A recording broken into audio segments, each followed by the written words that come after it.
Andy, my dude, have you heard of the magical website builder known as Squarespace? Ugh, not another Squarespace ad. I feel like every podcast is sponsored by them. Hey, don't knock it till you try it. Yes, okay, it is overhyped, but actually it lives up to the hype. Squarespace is like a website fairy godmother. With a click of a button, your site transforms into a beautiful masterpiece. A website fairy godmother? That sounds interesting. What makes it so magical? Well, for starters, those slick templates make anyone look like a professional web designer. Pick one, customize the colors and fonts to match your brand, and voila. Plus, the drag-and-drop Fluid engine is so easy, your grandma could build a site on Squarespace. Well, she did knit me a lovely scarf last Christmas. Maybe website design is next. Exactly. And when you're ready to sell your Nana's handmade scarves online, Squarespace has built-in e-commerce. Add a store with one click. Get flexible payment options. Then watch those sales roll in. And when she wants to teach others her steezy scarf skills, Squarespace's new courses feature is just the ticket. Nana can set up her curriculum and enrollments and payments in a snap and become the next e-knitting influencer. Oh, wow, you really sold me with the grandma angle. Sign me up for that free trial. Just go to thenextreel.com/Squarespace and transform your site into a beautiful Squarespace masterpiece. Well, thanks, Pete. Even though it's overhyped, Squarespace actually sounds perfect for Nana's site's needs. Appreciate the warning on the ads, though. I'll brace myself next time I listen to a podcast. Anytime. Let me know if you need any help getting that site up and running.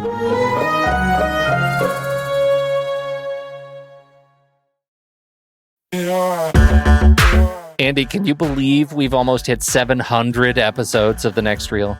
I know, it's crazy. And with all the other episodes in our family of podcasts, we are well over 1,200 episodes of movie conversation. It's really pretty amazing that we've gotten to have these in-depth movie chats every week for over a decade now. And we couldn't have done it without our loyal community of film fans. Their support over the years has meant so much. For sure. That reminds me, we should give the merch store a shout out. Buying shirts from thenextreel.com/merch is a great way listeners can continue to support the show. Plus, they get to sport our great designs. Absolutely. I think sometimes folks forget we have a variety of shirts, mugs, phone cases, and more available. In fact, a great place to start is with a shirt sporting the Next Reel's logo. We also have that classic Fast Times Spicoli Surf School tee, or the weirdly popular Rusty's European Tour shirt. The one from National Lampoon's European Vacation. Why is that so popular? Search me, but we have sold a ridiculous number of those. I guess there are a lot of Rustys taking trips to Europe? We're always adding new designs based on movies we've covered, like our brand new design for a streetcar named Desire, featuring a streetcar named Desire. So if you want to rep your love of TNR and films, head to thenextreel.com/merch. Every purchase helps us continue to have these weekly in-depth conversations. So visit thenextreel.com/merch today. And as always, thanks for listening and being a part of the Next Reel community. We've got lots more great movie chats coming your way. I'm Pete Wright. And I'm Andy Nelson. We're two passionate movie lovers who love talking about movies passionately. Welcome to The Next Reel. When the movie ends, our conversation begins. Laggies is over. I'd hate to see a mother separated from her guns. Hey, excuse me? We all forgot our IDs. Would you buy a six-pack or something? Someone did this for me when I was your age. It's like a rite of passage, right? I had a good feeling about you. That makes one of us. Whoa! Look at the nipples on this guy. Why would you tweak the nipples? That's Buddha. Did you convert to Buddhism? Want to stay for dinner? Is it make your own pizza night? Sure, great idea. Honey, I don't want to see you throw away your education. You have an advanced degree. I've waited to do this for so long. No. Whoa, get up. Just a second. I need to lay low for a week. My dad's running some lame divorcee mixer, so he'll be late. Dad, you're supposed to knock. Wow, high school students are looking rougher and rougher these days. Who are you? It's kind of hard to explain. Hey, did you hear the one about the grown woman who started hanging out with a bunch of pubescent kids? No, what? No, I'd never heard of it before either. So, Pete, have you heard about these membership plans we have over at The Next Reel? Membership plans? Tell me more. For just $1 a month, practically nothing, you can become a One Reeler member and get access to member channels over on Discord. But I'm already a member on Discord. Yeah, but you only get access to some of the channels. Okay, so what's on these member channels? Oh, you know that Saturday matinee show? The one that I get every Monday, where the hosts talk about news and new trailers and play movie-related games and challenge each other with their list of films related somehow to the films reviewed that week? That's the one.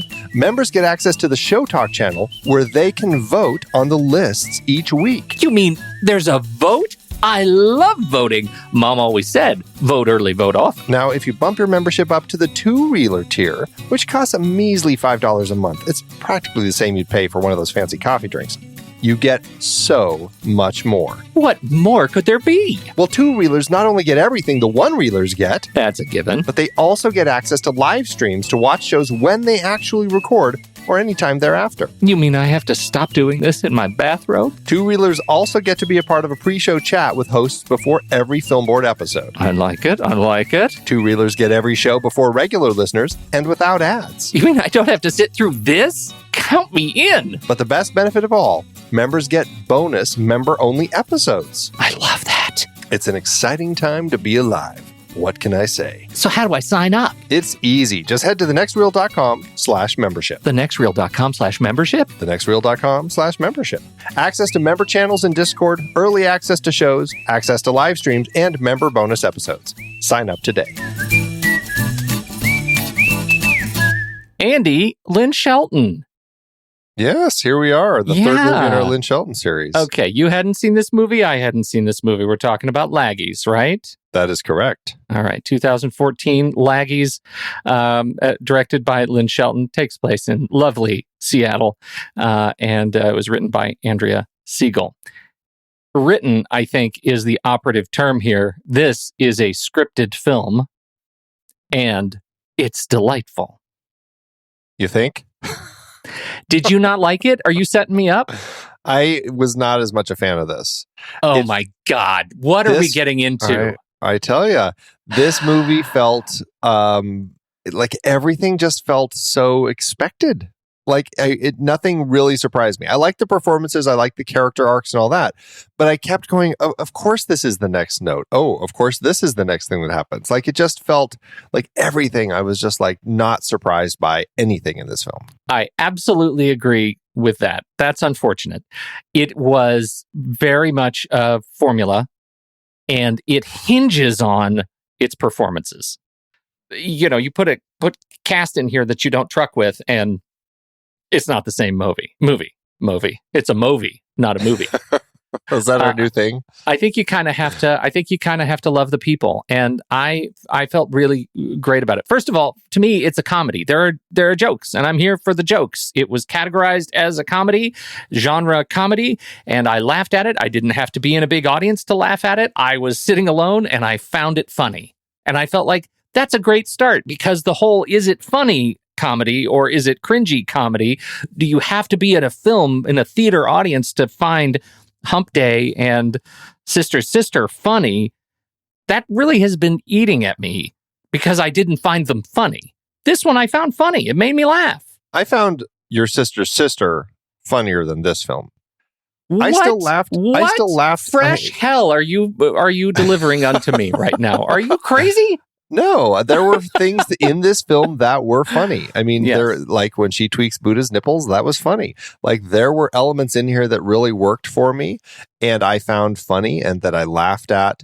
I just think I found Your Sister's Sister had some funnier moments. I still think in all three cases, when they're calling these comedies, they're very much just like character drama comedies. You know, like that's the type of story it is. Like I still don't think this is a straight up laugh-a-minute comedy, but it is a comedic type of independent story, even if it's like indie light, because it's not really an indie film. Like this is Shelton kind of stepping out of mumblecore because people have realized what she can do and they're giving her more money to actually make something that's more of a quote studio film.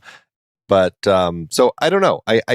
I find it funny. I just don't think it's as funny as the last one. Man, that surprises me a lot. I want to go back to the performances. No, I think we should start with the with our title, Laggies, right? What is a what is a Laggie, and why do we care about them? Because this is where I do have problems. This is where the stars start to fall for me. It's a very funny story, I guess, to come up with this term Laggies, because the writer, as you said, Andrea Seigel, she's the one who wrote this script, and she said that Laggies was like coming up with this title was difficult. She had heard this term. She said it was a common term. In fact, she insisted that this was a common term for adult slackers, so much so that Shelton bought into it, that the fact that this was a common term for adult slackers.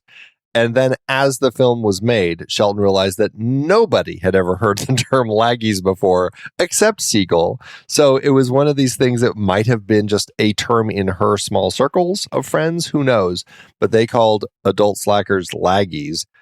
No one else had ever heard the term. Still, the title stuck because they had been going with it so long. And it is a unique name. You remember it and stuff. But you can see why when it was released overseas, it was called Say When. Which still, I mean, that's a much worse title. I don't get that either. Yeah. According to the Urban Dictionary, a Laggies is not in. Laggies is not in the Urban Dictionary at all. But a person, male or female, that is expected to work or do something and does not take action due to the fact of his or her laziness and or inconsiderate feelings toward other people. Maybe Andrea just thought she was thinking of lagger, but mistook it for laggy, and now it's a thing. Yeah. Good for her. She had her own little Mandela effect of that word. 100%. This is how words become words. It's just you find sounds and you commit to them, and then you define them, and then other people use them. And that's exactly what happened here. More power to her. She's made a thing. And you insist. You insist. No, it's a thing. I promise it's a thing. And if you disagree, you probably don't love me very much. It goes hand in hand with gaslighting. You have to be a gaslighter. So this is where I struggle with the film, because I think Keira Knightley is wonderful. I think she's just delightful. I buy everything that she's delivering on screen, right? I think her accent's great. She feels very much of a place.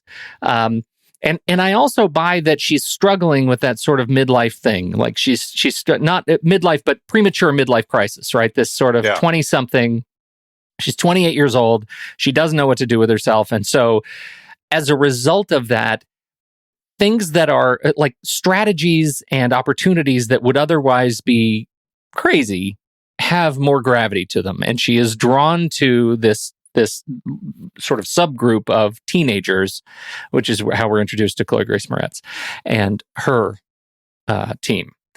And that seems like a logical social group for Megan to be a part of. I kind of get that.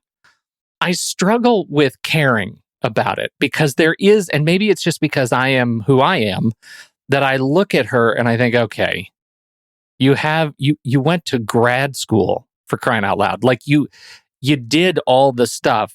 Tell me why I need to care about you struggling right now. Like I'm sure that's just me, but I had a hard time struggling with the subtext behind the page, like struggling with her character motivation. I felt like this is another example of one of Shelton's movies that's asking something of me to like willingly suspend my disbelief in a context that is too far. It makes me stop and think.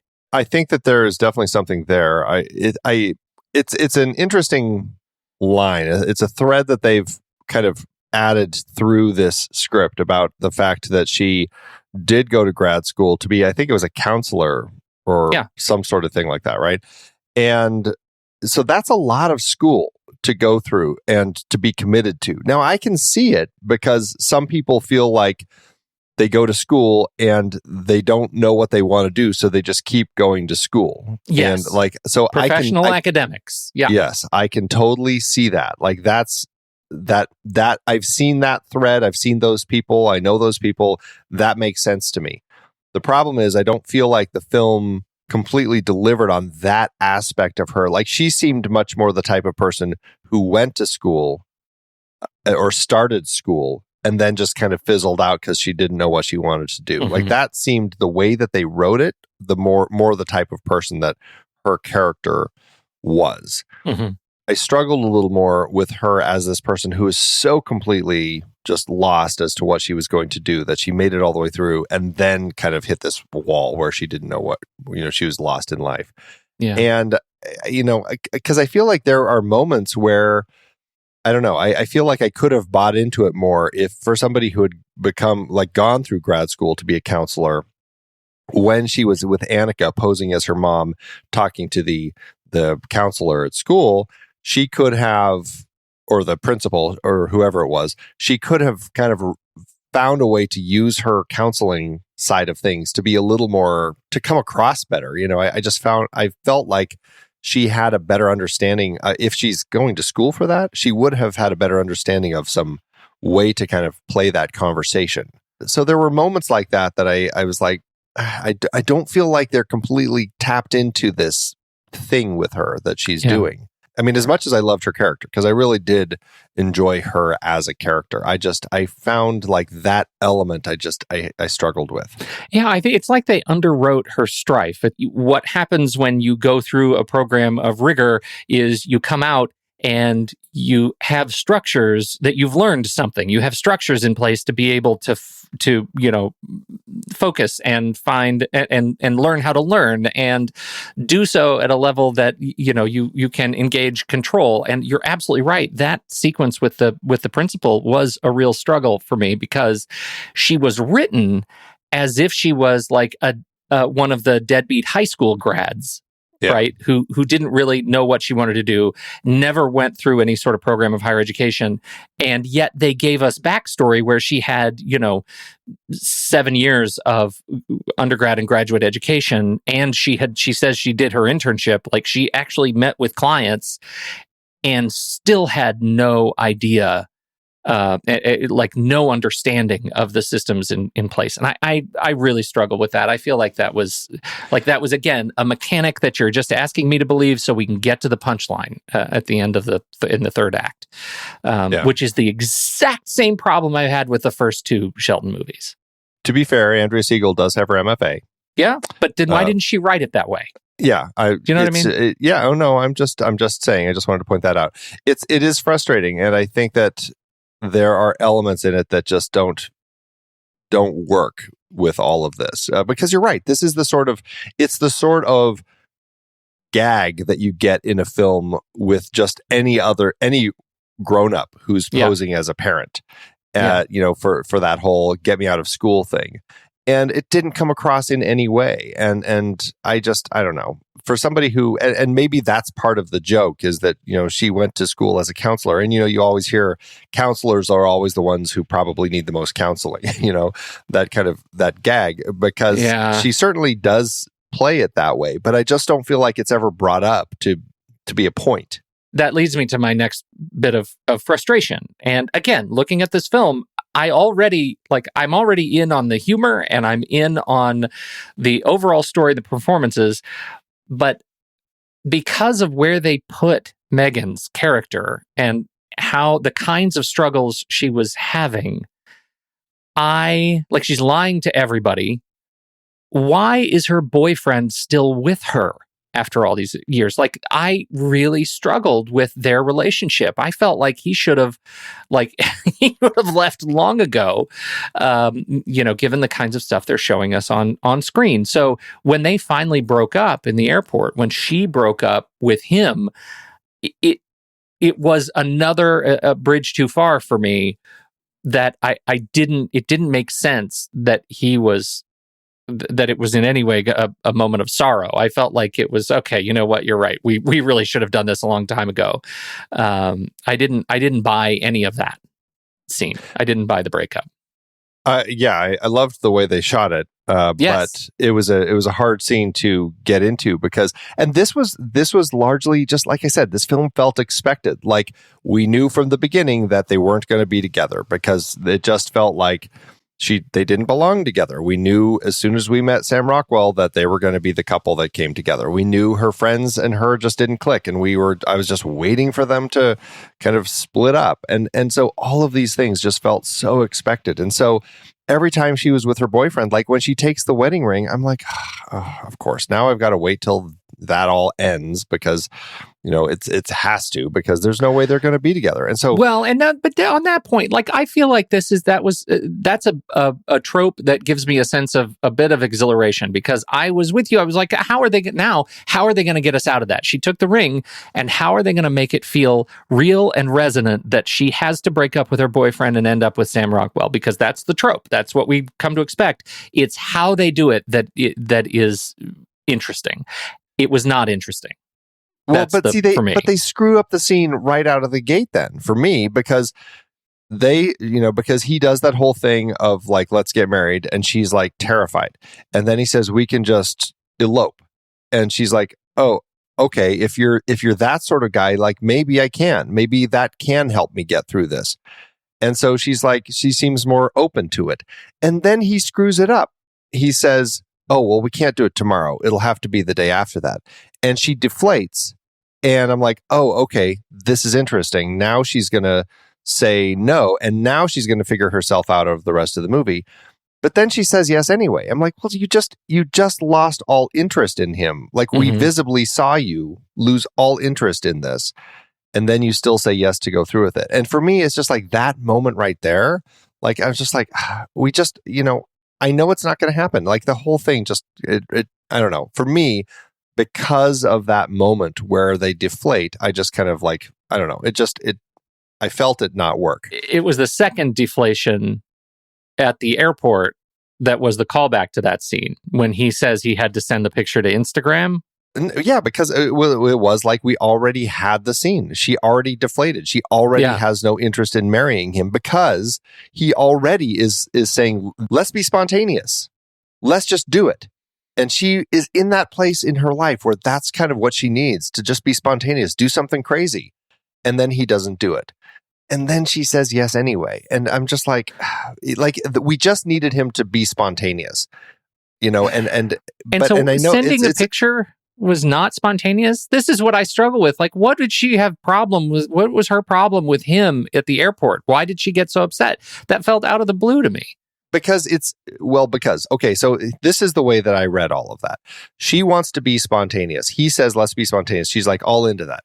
And then he says, oh, we can't be that spontaneous. We have to at least wait another day. We have to be a little less spontaneous. Yeah. And so she kind of deflates. She still goes along with it. But in story-wise, at least that pushes her to say, you know what, I need this week of this quote, retreat that I'm going to go to. Even though she's not there, but she kind of steps away to figure things out. So I get it. They're setting that whole thing up that she needs to do. And then at the end, it's like he still wants to be spontaneous to go elope. But the problem is that he's secretly eloping while also letting everyone know that, hey, we're actually eloping. And I think that defeats the whole purpose of being spontaneous and eloping. I think that's why she was so bothered. Not so much that it was just the group of friends, but just that he's like, we're going to be spontaneous and elope, but I'm still telling everybody what we're doing. And I think that's, for her, I think that was the wall with him, where it's just like, you're not allowing us to just have this. You still have to make sure that everyone's in on it. So here's my challenge to that point, and hearing you talk about it. That's an experience that we have at the beginning of this movie, and it is the central experience at the end of their relationship, but nowhere in the middle do we get a sense that that's the stuff that is concerning her about her life. Like, I don't feel like the movie shows her growing in any particular way that makes the end of that sequence different than the one in the beginning. And I think I'm agreeing with you. I'm not sure if I'm agreeing with this for the same reason. It bothered me, but I think it's a weakness in how the character was written, that the breakup of that love triangle has to be something that we have to work so hard to figure out. I think we are agreeing. I think that I just have a problem from the beginning as soon as it starts. Yeah. And your problem doesn't seem to arise until the end when she... Yeah, I feel like the resolution of the setup in the beginning could have been great, and it wasn't great. And so my problem doesn't start until they actually break it at the end. And her from there on, like this is the bit about the kind of the resolution of the whole crazy love triangle. She then becomes a sort of relationship superhero, right? She goes to the party, she gets on the boat, she fixes that thing. Chloë Grace Moretz gets written out of the picture. She goes back to Sam Rockwell's house. She has a box of wine and a checkbox. I thought all of that was so cute. It was so cute, and it left me with good, warm feelings that are ultimately pretty superficial because they're kind of hollow because I don't believe any of those machinations mean much since I already didn't care for the end of her relationship with her fiance.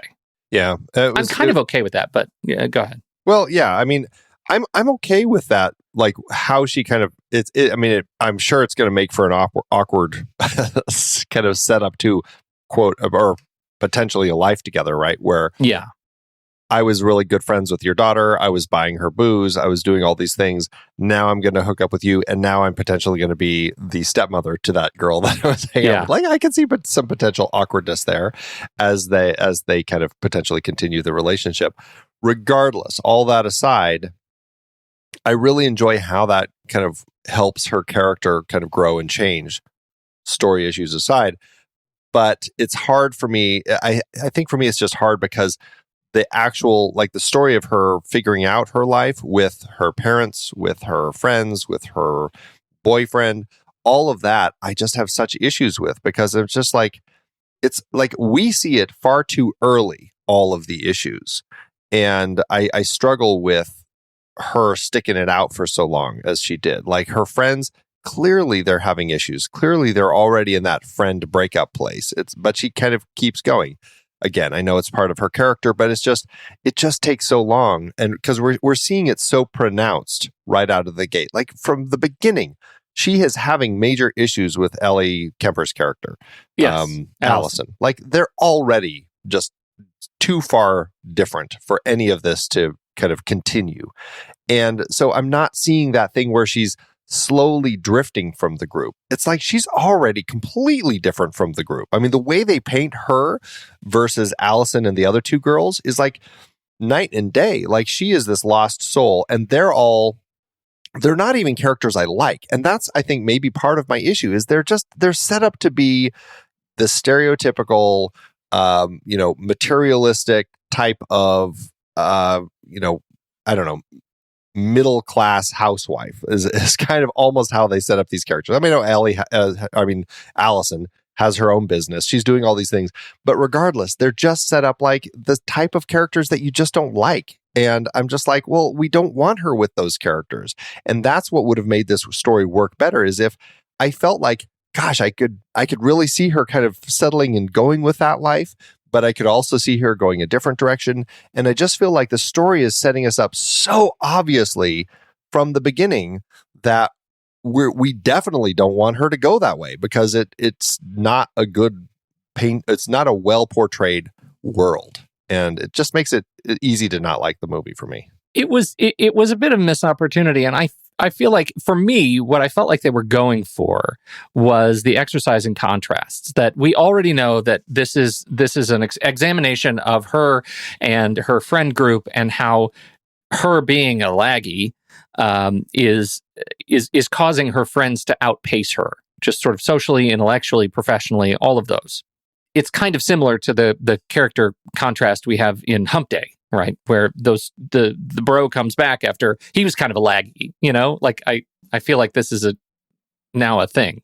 I think what we needed to see, or what Megan needed to see, what was architected in the film, was that she had to have the experience of contrast between social groups to see what she was missing. And she falls into some old patterns, some old behaviors with Chloë Grace Moretz's character, and gets to see what she had and what she was missing with her friend group.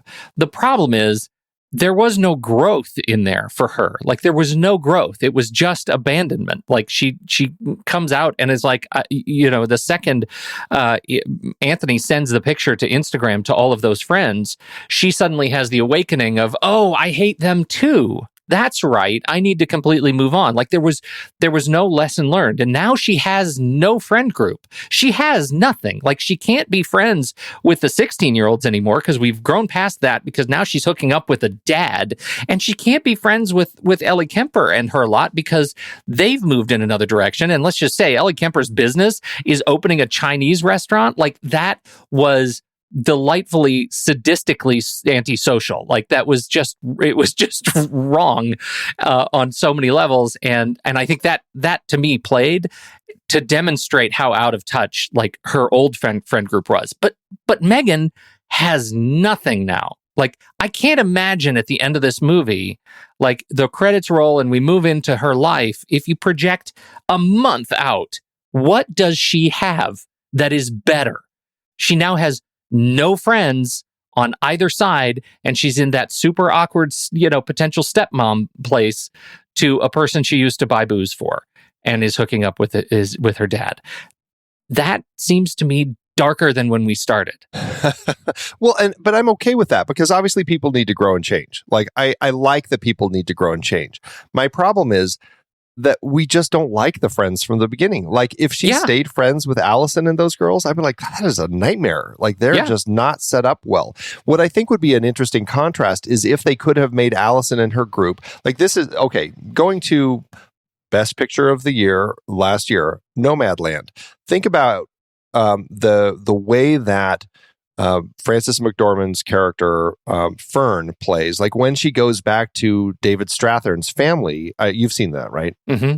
Yeah. When she goes back to see his family and they're hanging out, his family, they're wonderful. They have a great life, and his character decides to stay because he's got grandkids and he kind of reconnects, and there's this bonding, and they're like, he's at a place where he's ready to just like, you know what, I'm actually ready to just be here and to stay and to be with these people. And they're a nice people. And I'm just ready for that change in my life. And if Allison and all of them had actually been nice people, but Megan was just not ready for that type of life, I would have bought into it so much more. But we just set them up as just such awful people. And it's just like, why can't they be nice people that she just grows apart from? Right. Because what we're missing, the Nomadland difference is empathy. Like all of those, that entire scenario was written with and portrayed with empathy that is absolutely missing in this movie. And I think you're right. It would have been more compelling on both counts that the friend group isn't just, unlikable, universally unlikable, but she is also just no longer with them. It's not because I thought the humor was funny, tweaking the nipples. It was funny. It was surface funny for me. And I laughed and I thought it was great, but there was never any sense that she belonged. And I felt like what I wanted was, this is a piece to a puzzle that doesn't go in this part of the puzzle. Like it's still a part of the puzzle as a whole, but not in this corner. Yeah. And I never got a sense that there would have ever been a place to fit like those pieces together. And that made it hard to kind of rationalize or to find my own sense of empathy with her struggle. I kind of wanted that to be more obviously hard and hurtful for both of them. Like, I miss you too. Right. But it's still not working, and we don't have it. Never have it. And it's frustrating because like Annika and her friends, I mean, they're and it's funny, she's really regressing back to that point that we have. I mean, the film starts with old video footage of Megan and Allison and all the friends when they were kind of at the age that Annika is, that high school age, their prom, they're lying to their parents, they're skinny dipping in the hotel pool, all that sort of stuff we see in kind of the video. And that's how we start the film. So we see that connection, we see that bond. We just never see it as adults. Like they're not friends. And that hurts the film. But it's interesting that she regresses to that same point when Annika and her friends are all hanging out. I wonder where Megan's going to go. And that's kind of, I guess, the interesting part of the story is like, how is she going to evolve now that she's basically set herself back 10 years or so and she's back hanging out with that same age group? And because those same people potentially will be like Allison when in 10 years time. And so I don't know. I guess it makes sense that she ends up with Craig, but I don't know. I wonder how well the film is doing any of this and setting any of these points up to make something clear to me. Right, because this is sort of a history will teach us nothing story, right? Like, you know, as Megan has aged out and is 29, we get to meet, or 28, we now get to meet Chloë Grace Moretz's Annika, who is 16, and we watch her and her friends, you know, Kaitlyn Dever and who is Lewis Hobson, like they all have their own social group, but I think we're meant to see Annika as the new Megan, right? Like in 10 years, is Annika going to be Megan? And we get no resolution to that. I think Annika is just like written out of the story, but I think that is another potentially missed opportunity, that if you're going to look at parallels like this, which the movie I think clearly does, to not structure it so that Annika gets some resolution too is a missed opportunity. Well, I mean, and I guess there is some resolution, but I just found the way that they played that resolution with them at prom. And I mean, basically what she does is say, you've got to take these chances after this really terrible math joke. I'm like, that seems just like such bad, like comedy trope now, to just like these math jokes. I was like, oh geez, this just hurts. I can't believe this is in a Lynn Shelton movie. Yeah. That it just felt so out of place. But it's like, where's the resolution? Like, you're just saying you got to go get him. And so she just goes up and like cuts in and tells him, I like you. I want to be your girlfriend. And that was the resolution. I'm like, this is what the story resolution is with this character. Like, I don't know. That was weird. Because the story resolution, Andy, was Annika hooking up with her high school boyfriend, right? They hook up at prom and now they're boyfriend, girlfriend, right? That's the story. So. But you know what? That's exactly Megan's story with Anthony. And now she's breaking up with him. Right. Like, how did we learn anything? How did Annika learn anything but just repeating Megan's story? That was Megan's contribution. You have fired me up about this movie all of a sudden. Well, it's peculiar because I just don't know what they're trying to teach us. What are they trying to say about Megan and about growing and moving forward? And I just don't know if I'm seeing it. And I think that's, I said a lot of the problems I have with the story is so many of these beats feel expected. Mm-hmm. But also, I think that's the other issue is I'm not sure what I'm seeing as far as the growth for our protagonist here, who clearly is trying to grow. And yes, she does get out of that world she's in, but has she made any choices as far as moving forward with her career? All we know is that she's said, you know what, I'm done with that friend group and that boyfriend because it's not getting me anywhere. But hey, I like your dad. I'm going to hook up with him. And it's like, okay, are you getting a job? Like where's your growth? What are you doing? Thank God you found a lawyer. Okay, so let's talk about the lawyer. Oh my gosh, Sam Rockwell. Chewing up the screen, Sam Rockwell. Every scene. I love him. He's just great. Yeah. I mean, and this speaks to how well I think Lynn Shelton works with her actors, because all of these people, like, I loved every character. I thought they were all great. They were performed well. It's just some of them I didn't think worked in context of the story. Sam Rockwell, I mean, geez, come on. I mean, he was great. He does a great job as dad. He does a great job at, like, the conversations he has with Megan throughout. Like, when he's like, you know, there's a little, like, when he's looking at her, like, he clearly is seeing something's going on here. Like, I just felt like I bought into the way that he played dad. I still was a little skeptical. Like, is he really going to let her stay over? Is he going to let her stay at their house? Like, all these things I'm like, I struggled with, but because of the way Sam Rockwell played it, I kind of went along with it. I think she let Sam Rockwell be Sam Rockwell, which I think is really important because he's such a property.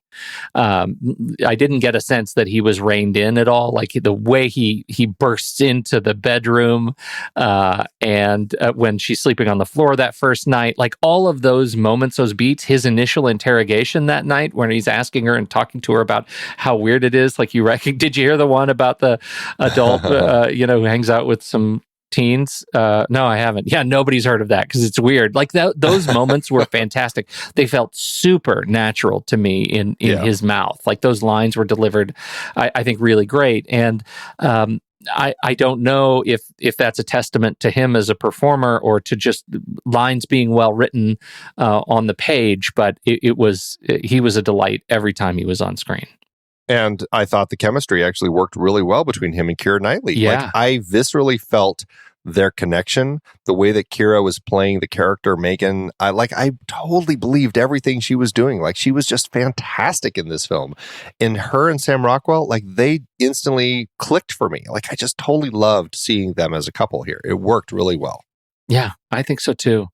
And she is, 36 to 52, 68 to 85. It's not the grossest of age gaps. How old is Sam Rockwell? So Sam Rockwell is 52 right now, and Keira Knightley is 36. And this movie came out 6 years ago. So 30 and 46, 45. And how old is Chloe? Oh, Chloe, right. Chloe right now is 24. So she would have been, 18, 19, somewhere in there? Yeah, right. That's about right. Okay, yeah. I would say to her, too, I thought Chloë Moretz was fantastic, right? She played, this was maybe one of the most natural performances I've seen of her. She's not in some sort of weird character. She's not playing that overly sophisticated kind of archetype. She just felt like a very natural Pacific Northwest teen.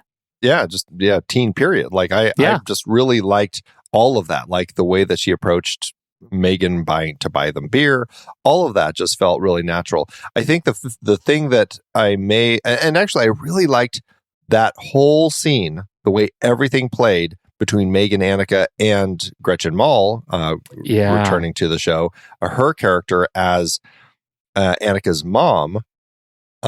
That was like a really interesting conversation. The way that scene played, it worked really well for me. And that also, like, I just bought the way Chloe did that. The one thing that I was like not so sure on is when she kind of so willingly kind of accepts the fact that Megan might be with her dad now. I was like, well, she was just your friend. And like, I don't know, I find that there's something there. I felt like a young high school kid might have a little more issue with that. Like, you're my friend, you're not my dad's girlfriend. That felt like an easy out too, to me, structurally. Like, it's this whole idea of, like, we need to tie up some of those loose ends that in reality would be hard, but for the movie we have to put those away so that we can end the film. I've been finding this in the Shelton films so far, and I wonder if you think it's something that perhaps she just likes in her stories.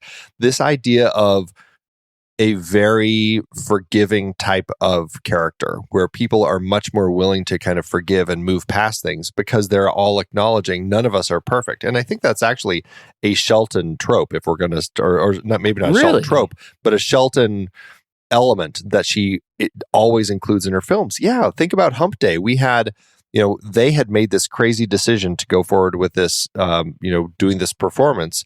So you're talking about the wife. Yeah, exactly. And she's just like, you know what? I had my own slip up, and none of us are perfect, and this is me being multifaceted. Same thing in Your Sister's Sister. There was a lot more forgiveness as kind of the truths come out between everybody, and they all kind of work through it, and they kind of work together. And I think Mike Birbiglia was probably the only person who wasn't on any end of any forgiveness in that particular film. Right. But I'm sure he forgave Mark Duplass's character because he's that guy. And then in this film, same thing, right? We have Annika eventually kind of forgiving Megan and welcoming her into their life until she realizes what's going on. And then also same thing with Megan's dad, Jeff Garland's character, and how he makes this big mistake, talks to his wife about it. There's forgiveness. It was a horrible thing I did. I'm sorry. Like, all of that. I'm like, this really seems like something that Lynn Shelton, maybe she's like, it's a way to say, if human beings could find ways to be more forgiving toward each other because we all make mistakes, maybe the world will be a better place. I feel like I'm starting to get that sense that Lynn Shelton believes that and has her characters acting this way. Yeah, that's really interesting, and I think you're onto something. I find it fascinating that I found it distasteful in Hump Day. Yeah. Oh, I did too. Yeah, right. But in the form of her dad in this movie, I found it believable. Like, I enjoyed. Maybe it's because I just felt like his performance was of that scene was so good, and I really genuinely like Jeff Garlin, and I think I'm used to him in Curb Your Enthusiasm, and just the way, Jeff Garlin, he's like the Tig Notaro. Like, you get what you get with Jeff Garlin. Like, he doesn't have a huge range, but when you put him in the right role, he shines. And I think he really shines here as the dad, as the guy who says, you know what, I screwed up. I screwed up badly, but I'm not going anywhere. This was never a sign that I was going anywhere, right? In many respects, he is a mirror of Megan, right? Just like, I lost my mind for a while. I didn't know what was going on in my own head. And the result was I did something stupid in the back alley at a wedding. But I got over it, right? Yeah. The lesson is we have a character who can have an indiscretion and get over it, acknowledging hard work ahead. And I like that. Like, I actually do. I like that. I feel like it was real here, where it was written off in Hump Day as I had an indiscretion too, so it's even. And that's where things are, where those two tropes are different. Yeah, 100%. Those two examples of the trope. Maybe that's a good example of Andrea Seigel's writing, the way that she portrayed that. Because I 100% agree with you, the way that Mr. Birch's conversation there went with Megan about, I told her I'm not going anywhere, and I'm going to be working on this. It's going to take some time for her to, forgive me. I thought that was like really well put together. I enjoyed that so much. And I didn't enjoy it in Hump Day. And perhaps as you started this whole conversation, this was scripted. That was kind of improv to come up with how that was all going to work out.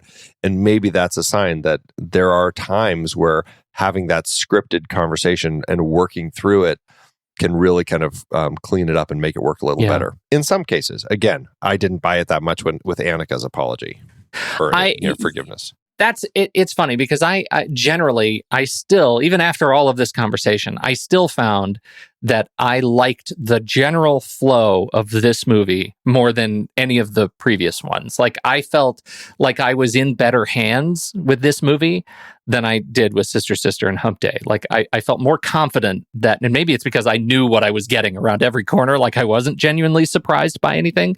But I do think there was something to that. This felt like a more competent, controlled motion picture and less of an experiment. I think that it's an interesting step for Lynn Shelton, if nothing else, right? She's working with a screenwriter. The Duplass brothers aren't involved at all. It's just kind of her on her own as she's kind of moving forward into bigger budgets, kind of out of, quote, the mumblecore type of story. And I think that it's, if nothing else, it's a step up for her to try doing something a little bigger, a little broader, still the same type of story though. And so it's nice to see her kind of, advancing as a filmmaker. Yeah, I think so too. I really do. I will say on Getting It Made, I watched the special features on this thing, and it was basically just the same behind the scenes footage cut together in different ways. There are like 2 or 3 different features on there, but they were all very much the same. What I liked about them is just how much people on the crew seem to love working with Lynn Shelton. Like, they speak very, very highly of working with her. Jeff Garlin, he says she's my favorite director. I'm the luckiest man alive to be able to be in one of her pictures. And I just hope as she keeps getting more money that she keeps giving some of it to me. Like, they just sing from the mountaintop about working with her as a director. I felt like this movie in general was, I think she used her locations incredibly well, right? She's a Seattle director, and she knows Seattle, East Side, West Side. Of the sound, they used pieces of Seattle that were not star pieces of Seattle. Like, they didn't just hang out at the Space Needle. They didn't just hang out downtown or on the wharf. Like, the places where that put you in Seattle, which demonstrate nothing more than you spent 3 days in Seattle. Like, they really went into neighborhoods, and it felt really natural to me. I think she's I think she did really, really well there. Camera is Ben Kasulki is back again. Has worked with her a number of times. It felt good. It didn't feel like anything to particularly write home about, which maybe for the style and tone of this movie was appropriate. Yeah, maybe. It's interesting because this is third of 3 that we've talked about Kasulki's camera work. And I feel like Your Sister's Sister might have had the best cinematography so far, but perhaps that's also because of the locations out on the islands and how just incredible all of that looked. We had some more aerial shots here of kind of establishing the different areas and stuff, but nothing really stood out to me at all in the story, except for that shot when this is Megan and Anthony were sitting in the airport and breaking up. And, he takes her hand and is holding it and kind of having this last conversation with her. And then we cut to the back of them and we see them holding hands, and he lets go of it and puts his hands in his own lap and she puts her hands in her lap. Yeah. And it was just a nice way to kind of show that separation in a visual way. I just didn't get a lot of that throughout the film. And so it's funny because for the bigger budget story, I don't think that they're doing anything more unique with the camera at all. And I was hoping that Kasulki would have found a few more things to throw in there, but I just didn't see much. Music, Benjamin Gibbard. I was wondering what happened to Vinnie Smith, why they weren't working together on this particular film. I know he had been kind of busy. Again, he's also doing that whole thing where he's the sound designer, he's the sound mixer, he's the boom operator. Like, he's kind of really involved in the films when they're working together and doing a lot more stuff. Honestly, though, he hasn't composed music. He did Your Sister's Sister, and he did Touchy Feely, which is her film we didn't talk about between these two. And then he's kind of stopped composing music, just went more into the sound department. So it could just be that he hit this point in his career where he's kind of stepped away from more of that sort of work. In fact, he hasn't really done much since 2016. So he might have just stepped away kind of from this business completely and is just focusing on his own music now or something. Yeah. So we have this new Benjamin Gibbard on this movie.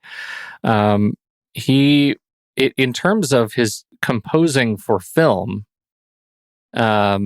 he's done Laggies and a bunch of shorts.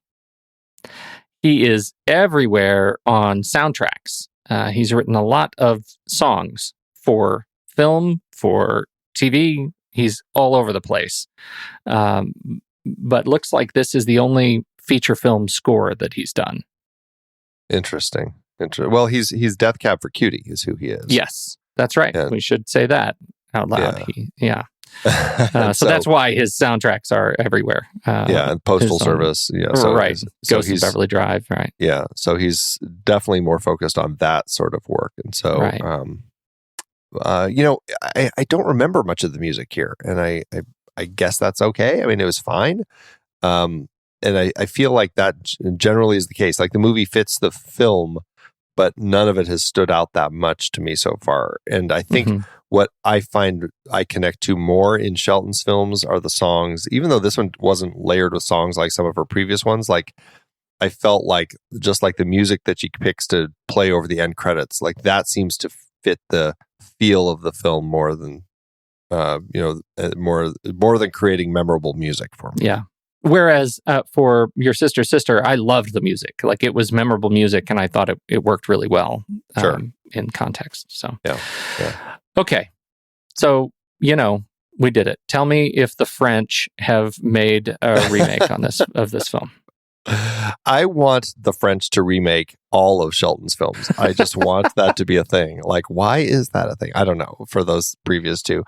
This was not one. You're right, though. There was no remake of any kind that I could see of this. So, yet. Maybe the French are still planning. Yeah, it's still too fresh. Maybe they're still planning, yeah. That's what it is. It's probably in production. Yeah. How'd it do in the awards circuit? Barely noticed. Barely Oh. noticed is the best way to say. It did have one win, one other nomination. The win, it's a very minor win because it's at the Tacoma Film Festival. It's a local audience award, so it's very much Washington-centric. It won the audience award for the film. At the London Critics Circle Film Awards, Keira Knightley was nominated for Best British Actress. But again, this is one of those for what she accomplished over the course of that year. Best Actress of the Year. It's for The Imitation Game, Begin Again, and this. And she, of course, lost to Rosamund Pike for Gone Girl and What We Did on Our Holiday. I can see that. Yeah, I don't feel this is the sort of one that's fully clicking with people. When you compare this to something like Begin Again, I'll take Begin Again up and down the street. Like I really loved Begin Again. I thought it was fantastic, and this doesn't really hold up to that. Too many questions. Yeah. But you say she got a bigger budget. How'd this one do at the box office?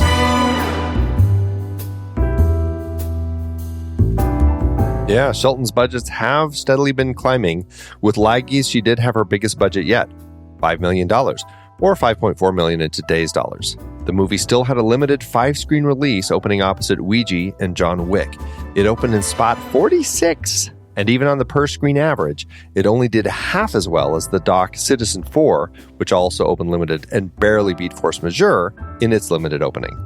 This movie went on to earn $1 million domestically and $1.8 million internationally for a grand total of $3.1 million in today's dollars. Unfortunately, that may speak to the fact that even a $5 million budget might just be too big for what Shelton is doing with her films, as it lands with an adjusted loss per finished minute of almost $23,000. Ouch. Ouch. Yeah. But, I mean, you look at I think the award circuit is a telling bit. Like, nobody saw this movie. But again, it's just not doing that much that's different. Yeah, that's too bad. How do you open against John Wick? One does not open against John Wick. Let's just say that. Okay, Andy, I'm glad we watched it. I clearly liked it better than you did. You haven't swayed me that much. Maybe a skosh. We should probably take it to the mat and find out.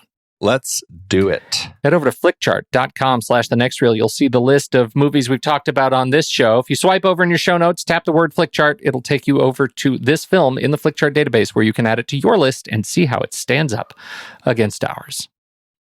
All right. First I think it should be Rock, Paper, Sam Rockwell.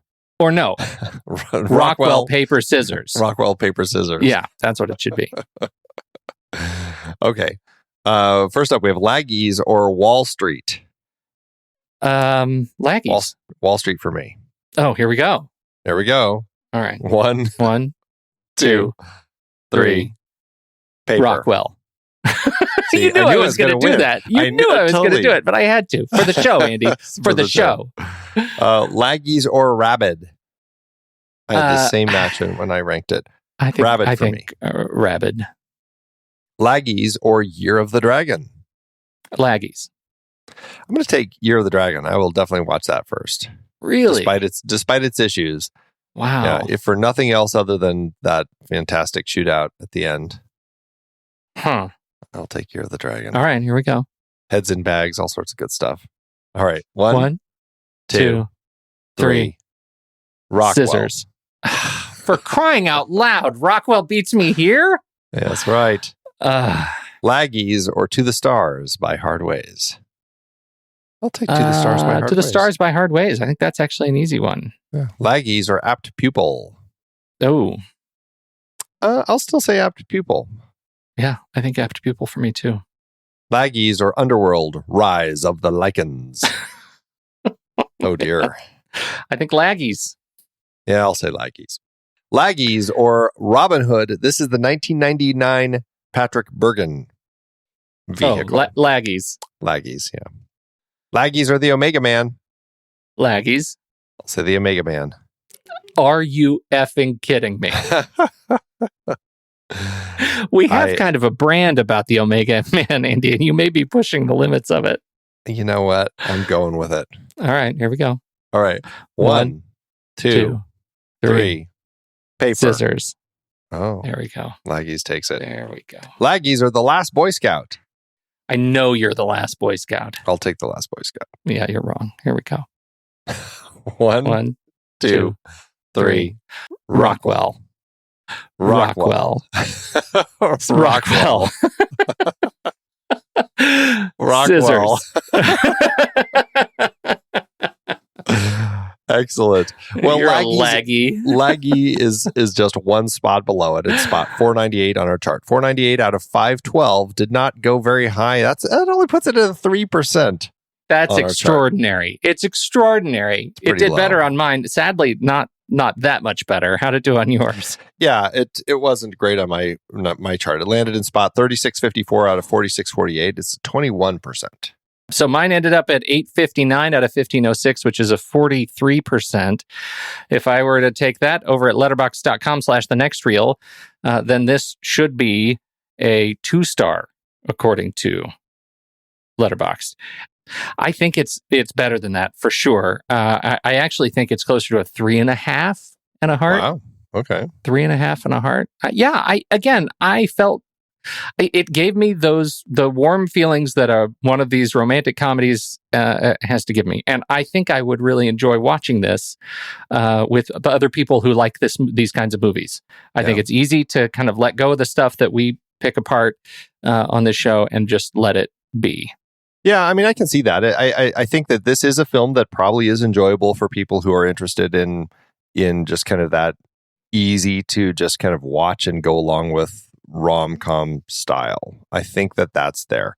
For me, everything was expected. It was too obvious for me. Her friends were just badly written. I really struggled with all of it. So for me, I mean, Flickchart says I should rank it at 1 star. Ouch. I'm not that low. I'll say it's 2 stars. I mean, I liked the characters. I genuinely really enjoyed the relationships between Sam Rockwell's character, Keira Knightley's character, Chloë Grace Moretz's character. All of them I thought were great. And just the story around them just didn't work. So 2 stars, no heart is where I'm going to sit. Wow. 2 stars, no heart. I regret that. If only that you can notice in our notes, I've started using the anatomically correct emoji heart. Did you even know that exists? I noticed that. I didn't. That makes me really excited. Grosses me out a little bit. A little bit, right? A little bit. Yeah. It's got all the veins. It's oof, gross emoji. Well done. Well, that was it.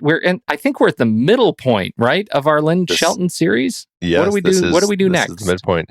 Yeah. This you might say it's Hump Day in our particular series. We should have planned that better. We really should have put Hump Day in the middle of the series. Yeah, we did it wrong. Oh, we've completely failed our audience, of course. We're going to her 2017 film Outside In. This is a drama. Returning to the Duplass, a little bit of a lower budget. This is going to be a story that she writes with Jay Duplass. Look at this. His first beer in 20 years. Hey, everybody. Chris's high school teacher's here. If it wasn't for you, Chris would still be in jail. Holy moly. You're real. You're gonna come over and you can get to know Hildy and Tom. He's here. Congrats on your release. Maybe now I can get my wife back. And she's going to be doing a story that involves Edie Falco, Jay Duplass. I'm not really sure what the story is here, but I'm very much looking forward to seeing this one because I hear a lot of good things about it. You know, we didn't mention Kaitlyn Dever in this last film. Kaitlyn Dever was in it. She's in the news because she is Zoe in Dear Evan Hansen. Big movie coming for Dear Evan Hansen fans. And she is once again in Outside In. I really liked her in this movie. I thought she was great, but weirdly I said, oh, she's playing exactly the same character she is in Booksmart. Yes. Yeah, exactly. Well, yeah, you could say that she probably got Booksmart because of this movie. Yes. That's what I was very much imagining. Yeah. Very much. And we didn't talk about Mark great. Webber, who played Anthony, who all I can think of is his work in Scott Pilgrim versus the World. Yes. Part of the band. So. You're right. Sekba Bomb.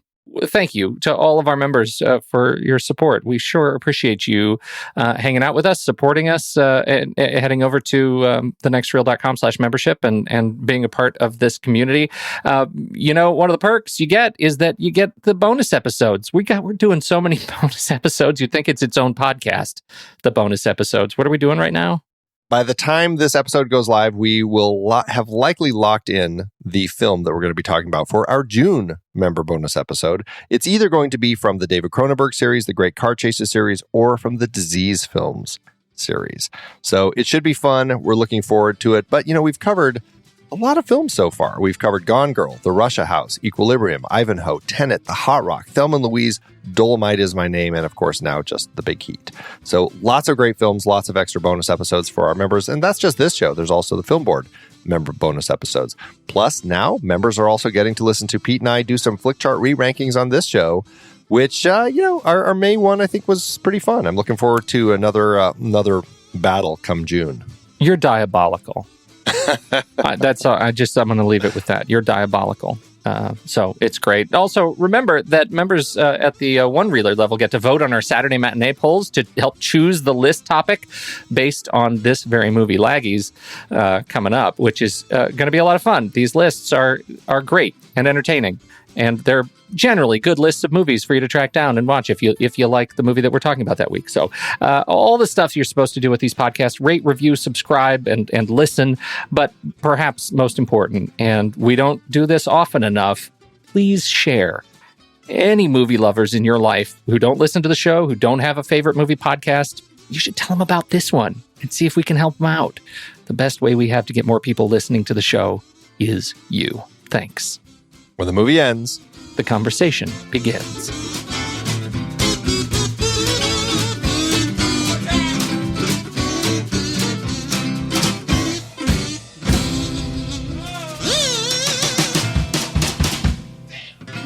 Letterboxd giveth, Andrew.